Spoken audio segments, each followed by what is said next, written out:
તવ નિવાસતો દુર્ગપતનમ જયતિ ભૂતલે સર્વતોધિકમ ભવદુપાશ્રયા મુક્તિરત્રયદ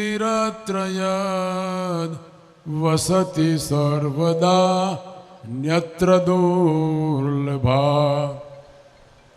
ઈષ્ટદેવ ભગવાન સ્વામિનારાયણ મહાપ્રભુ, ગઢપુર પતે શ્રી ગોપીનાથજી મહારાજ,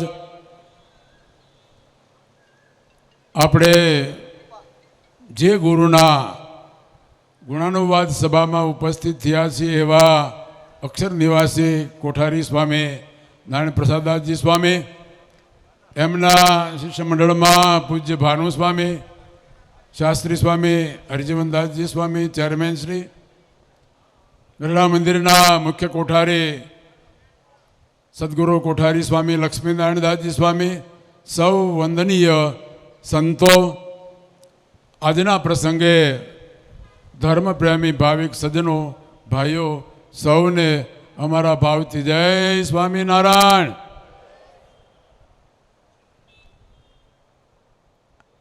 આમ તો સંતોના ગુણાનુવાદમાં ખરેખર આપણે ઘણા વામણા પડીએ. આજના સાયન્સના યુગમાં કોઈ એવી વસ્તુ અશક્ય રહી નથી, પણ એક વસ્તુ અશક્ય છે કે સંતોના ગુણાનુવાદ જો ગાવા હોય તો એને તમે સમયથી કોઈ પણ પ્રયત્ન કરીને પણ આપણે પૂર્ણ રીતે સંતોના ગુણને ગાઈ ન શકીએ. પણ પૂજ્ય અક્ષર નિવાસી નારાયણ પ્રસાદ સ્વામી બહુ એક કર્મઠ અને વહીવટના પારદર્શક, અને એમની જે સૂઝ, એમની વહીવટ કરવાની જે કુશળતાઓ, એને કદાચ મારે આ સભામાં વ્યક્ત કરવી હોય તો મારી પાસે એટલા શબ્દો નથી, એટલો સમય પણ નથી. પણ પૂજ્ય સ્વામીએ ગોપીનાથજી મહારાજની જે સેવા કરી છે એ તમને આ દિવાલોમાં પણ આજે કોઈ પણ સ્થાનની અંદર તમે જાઓ, જેમણે 14 વર્ષ સુધી ગોપીનાથજી મહારાજનો આબાદ રીતે વહીવટ કરીને દેવનો રાજીપો મેળવ્યો, સત્સંગીઓના દિલ જીત્યા.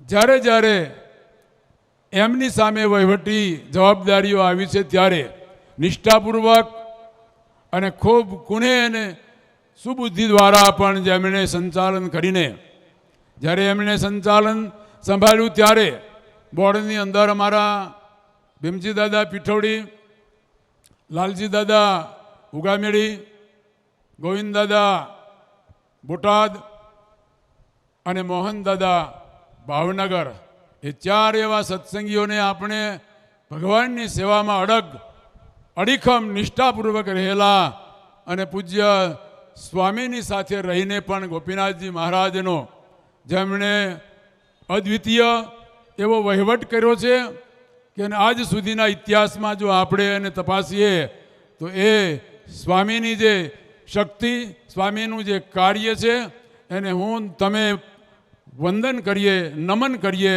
પણ એ 4 એવા જે ટ્રસ્ટીઓની સાથે રહીને પૂજ્ય નારાયણ પ્રસાદ સ્વામીએ ગરડા મંદિરનો જે 14 વર્ષનો જે વહીવટ કર્યો એને આજ પણ કોઈના હૃદયમાંથી ભૂલાય નહીં.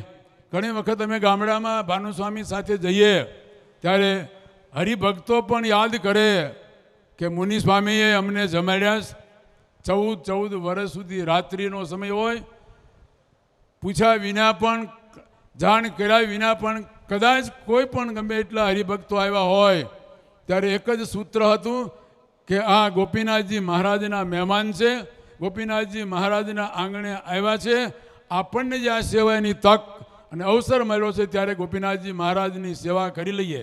એવા જ નેમ અને ભાવથી આખું મંડળ, પૂજ્ય નારાયણ પ્રસાદ સ્વામી હોય, પૂજ્ય ભાનુ સ્વામી હોય, પૂજ્ય મુનિ સ્વામી હોય અને યુવાન એવા અમારા સૌના લાડીલા ચેરમેન હરજીવન સ્વામી, એમને આજે પણ આપણે સૌ જોઈએ છીએ કહેવાનું ન હોય, એનું કાર્ય મારીને તમારી દ્રષ્ટિ સામે દેખાય. 6 વર્ષના આજે વહીવટની અંદર પણ જેવી ભાવનાથી સૌને સાથે રાખીને મોદી સાહેબે કહ્યું ને, સૌનો સાથ સૌનો વિકાસ કીધું ને, એ જ ન્યાયે અને એ જ પ્રમાણે પણ આજે પણ અમારા અને આપણા સૌના લાડીલા એવા હરજીવન સ્વામી, આપણને એમ થાય કે સ્વામી ગયા એટલે શૂન્યાવકાશ લાગે, સહજ છે.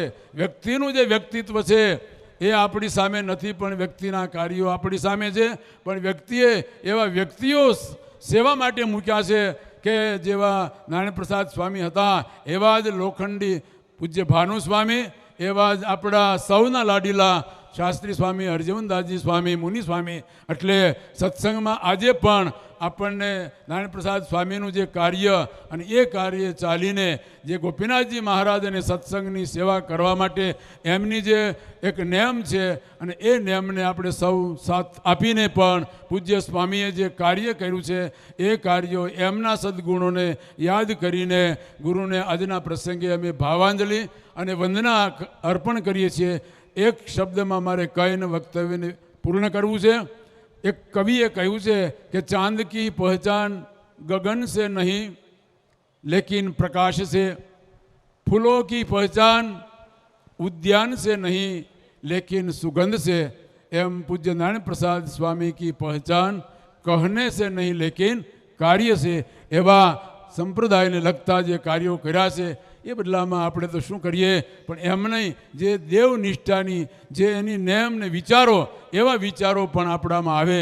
હરમેશ માટે દેવ કેમ રાજી થાય, દેવનું હિત કેમ થાય, અને દેવના હિત માટે કદાચ શહીદ થવું પડે, તો એવી નેમ સાથે જેમણે આબાદ રીતે જે વહીવટ કર્યો એવા સંતને અમારા ચરણોમાં વંદન. જય સ્વામિનારાયણ.